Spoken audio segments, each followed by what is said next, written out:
महाभारत का युद्ध।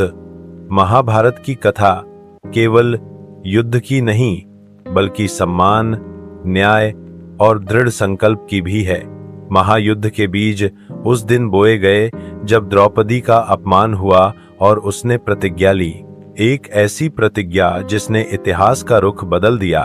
हस्तिनापुर की सभा में कौरवों ने एक षड्यंत्र रचा। उन्होंने पांडवों को जुए में बुलाया।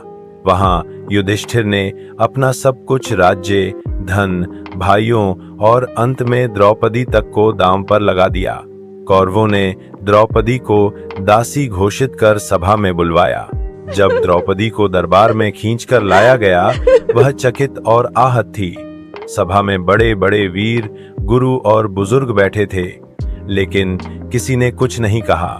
दुर्योधन ने अपने भाई दुशासन को आदेश दिया कि वह द्रौपदी का वस्त्र उतारे। दुशासन ने द्रौपदी का चीरहरण शुरू किया। अपमान की उस घड़ी में द्रौपदी ने हाथ जोड़कर श्री कृष्ण से प्रार्थना की। भगवान श्री कृष्ण ने उसकी लाज बचाई। उसका चीर अंतहीन होता गया और दुशासन थक गया। अपमान की उस आग में जलती हुई द्रौपदी ने सभा में प्रतिज्ञा ली, मैं तब तक अपने बाल नहीं बांधूंगी जब तक दुशासन के रक्त से अपने केश नहीं धो लूंगी, और मैं तभी संतुष्ट होंगी जब दुर्योधन की जंघा पर प्रहार होगा जिस पर उसने मुझे बैठने को कहा था। यह प्रतिज्ञा केवल एक स्त्री के आत्मसम्मान की नहीं थी, यह अन्याय और अधर्म के खिलाफ युद्ध का ऐलान था। द्रौपदी की यह प्रतिज्ञा ही महाभारत के युद्ध की असली चिंगारी थी। पांडवों ने वनवास सहा, कष्ट झेले, लेकिन यह नहीं भूले कि उन्हें क्या न्याय दिलाना है।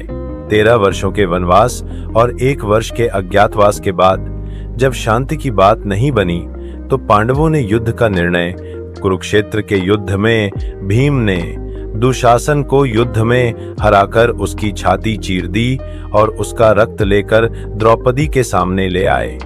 द्रौपदी ने उसी रक्त से अपने बाल धोकर प्रतिज्ञा पूरी की।